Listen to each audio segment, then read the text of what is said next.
Welcome back, dear viewers, to another 15 minutes of Power Minutes with lovely Maria Luisa Engels and myself, Dr. Alex Steinberg.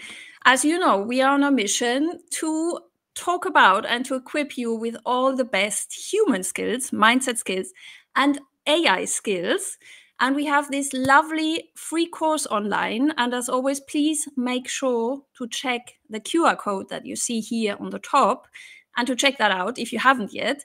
We have designed that perfect course for you to design in 15 minutes per day, 7 days a week. So it's only 1 week. It's not a lot of time to design that perfect roadmap to your next big thing, your next big goal, your next big dream, your next big objective. And as a glimpse of that, we are regularly in this monthly LinkedIn Lives talking about important topics that are concerning us all.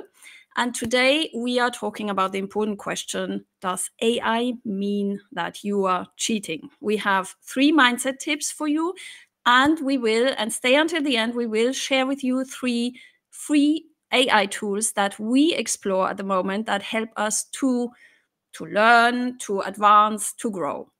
And we're not sponsored by these tools, by the way. But before we before we dive in, may I ask you, dear Maria Luisa, to introduce yourself? With pleasure. Welcome to another episode of Power Minutes. I'm Maria Luisa, and I love to work with Alex. I am myself, I have been working for 20 years in corporation. Now I'm a business consultant, trainer with focus on psychological safety, neuro leadership, and neuroscience of change. And it's a pleasure really to work with Alex. And I hand out to you so you can introduce yourself. Thank you. Yes, and myself, positive energy coach, like Maria Luisa, I focus most of all on what we all have, this great brain. It's the mindset. We believe, both of us, that we have one skill that AI doesn't have, which is our mindset. And with that, we have the greatest skill actually to manage anything we love to do in our lives. So in my work, I actually help my clients to actually focus on the human skills and to combine that with the best possible AI tools to realize your dreams. But now, let's dive in. So the whole big question, how do we make sense of AI? As we all have noticed, there's a huge technological disruption going on, and also there is some sort of moral panic going on. We all see in the media, in the social networks, there is this fear that comes with AI. So we tend to think as AI as something that, does it take away our jobs? Will it kill society? Will there be really mad robots that will go and destroy everything? That's the extreme, of course. And even though there are risks, we're quite aware, both Maria Luisa and I, we're quite aware there are risks. What can we actually now do to update our skill set to work with that, to actually make it our ally? That is the topic for today. And of course, you might have guessed the whole question, does it mean that we are cheating, is a rhetoric question. Now, we want to discuss with you or talk about 3 specific mindset things, because we believe that the whole way of using AI depends on your mindset. So the 3 takeaways start with the first one, with the way in which we address it, actually, in the way in which we look at it. So may I hand over to you for that first one? Yes.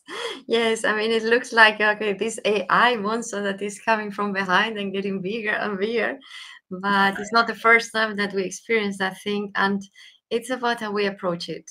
So there are pros and cons. There are risks and opportunities, as with any new thing that happens. And I think the most important, as Alex said, is what is the intention that you have when you use AI, when you approach AI? And also, do you approach it with a learner mentality, or do you approach it as something that is happening to you as a victim? It makes a totally difference. And of course, you have to use it with the right intentions. So we're going to talk about self-limiting beliefs. I believe, Alex, this is the point you wanted to talk about first.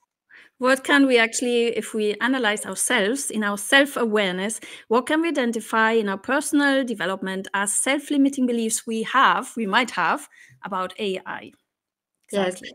And I recall, there are so many examples in history because this is Yes. not, this is not the first revolution. I mean, we human species is evolving since we're here on this planet, and of course, we didn't have that technology as we have today. But I mean, we started already in, as you mentioned before, we started the live recording with a wheel, yeah. Exactly.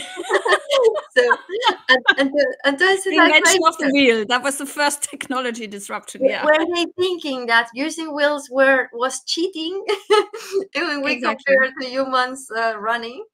But there are real examples like the printing press. It was really a controversy about using the printing press because it was not that good as, you know, the handwritten books by the monks with so much dedication. And they were thinking about also copyright because they were not authentic if you're printing it. So who's Exactly. writing it if you print it? So And that, what's the original if you're printing a lot of copies of books? Exactly. That was a huge disruption. yes, yes. And then we had, of course, the photos, photography. For here, before Mhm. you only could have a painting. That was the Yes. only way to reproduce, and only rich people could afford those. And also sometimes they were cheating because they were putting the people even nicer than they looked like in reality. So Exactly. you That's had like a what's shop when going you on now as well. yes. So it was also a lot of acceptance, and when you started using photography as an art, because it was a way of reproducing reality, but as an Mhm. art you have that was a disruption too. Exactly. And of course, I mean, we have more recent examples as well. Well, recent in the early 2000s when, well, search engines, I don't want to mention the big one, but anyway, you know what I mean. When Yes. search engines came along and people were saying, yeah, but will now all the libraries, the bookshops, will they become dead? And they won't. No, it's just a different channel of communication. And it didn't mean cheating to search something on an internet search engine. So technology disruption has been there always, and we have a human reaction that is also at the same time normal, isn't it? The human reaction is to first of all, ooh, this is something new. What does it mean to me? Is there any menace? Is there something that, like at the moment, of course the fear is understandable as well, because there is this thing, well, at the moment the discussion is going on, does it take away the jobs, does it not take away the jobs? And I think my humble opinion is that yes, there will be jobs taken away, but also new jobs and new need for human intelligence is emerging, or is actually already existent, because we will always need that human intelligence for oversight, decision making, ethics, for actually to know what to do with that technology. Because obviously, and we see many examples, AI can do wrong as well in the wrong hands, and is already doing the whole the whole world of abuse is already thriving, and we need always humans to do that, to instruct the technology. So I think the answer is not it will take the jobs or it won't. It is, as you said before as well, it depends on how we look at it. What do we want to use it for, the tool? Yes, and we have a fantastic like a surprise for you at the very end of today's session that Ah, illustrates yes. very well that what you said. So I think I am in alignment with you. Some jobs will disappear, but we have really huge opportunities, and this always has happened in the past. The point is, people just focus on what they lose, but they don't Ah, see yes. what comes yet. Why? Because it doesn't exist yet. Yeah, So we because it's cannot. something new. It's an innovation. It has Yes. not, there's nothing comparable in the before world. We Exactly. cannot imagine the future yet because it's not that specific as the past. Yes. And that's the point. We just see our loss. And if we could imagine a future where we can how we have more time, where we can out source the repetitive tasks, where we can Yes. really fulfill our potential, then this would motivate us to embrace that future much better. And that leads on nicely to the second takeaway, which is we want to suggest that if we look at AI as our learning body or as our amplifier of our own powers, of our human skills, well, in the past they were called soft skills. I tend to call them power skills. it's something that only humans have. And we can now assess, and this is the best time actually for myself, I experience that at the moment, is the best time now to do like an inventory, to assess, okay, which skills do I have that are more like repetitive skills that just are about getting tasks done, which can be outsourced to maybe AI because AI can do it faster than me. And which skills do only I have as a human being? Because, for example, I'm very empathetic. I can teach languages really well. Well, that can be outsourced as well to, I will give an example in a short while, to AI. But which skills of that language teaching, for example, can only I do because, for example, I can do role plays in a way that AI wouldn't be able to simulate. Now, this inventory is actually something that is very personal because it challenges us in our very identity, I believe. This identity in terms of I am good at, this is my skill set, or this is my professional identity. And we need to kind of dissect that. And I think what is going on at the moment, or what is the challenge for all of us, is to say, okay, so how do I redefine myself with that AI assistant? I want to give you an example out of my personal life, and we promised you these tools. So the first tool, and we're really not being sponsored by any of these tools, this is out of our own learning journey. Everything we tell you is from our own learning. So there is, for example, this AI tool that I use with my clients in my career courses, in my language courses, which is TalkPal AI. And I use that to complement my own skills. So this is, for example, I recommend that to my clients to practice vocabulary in dialogues, in conversation. Because in my sessions, we do intensive role plays. We can't just practice the vocabulary. So the AI is my partner in getting my client quicker to the goal. And that is what I find so enriching, because I, as a coach and as a teacher, I don't like going through vocabulary for ages. It's very, voila. So before that, I was actually assessing what do I like doing and what do I not like doing. And what I don't like doing, what AI can do better, I outsource. That is one example. Then the next example is actually something that I learned today. And you might have seen, I posted that earlier on LinkedIn.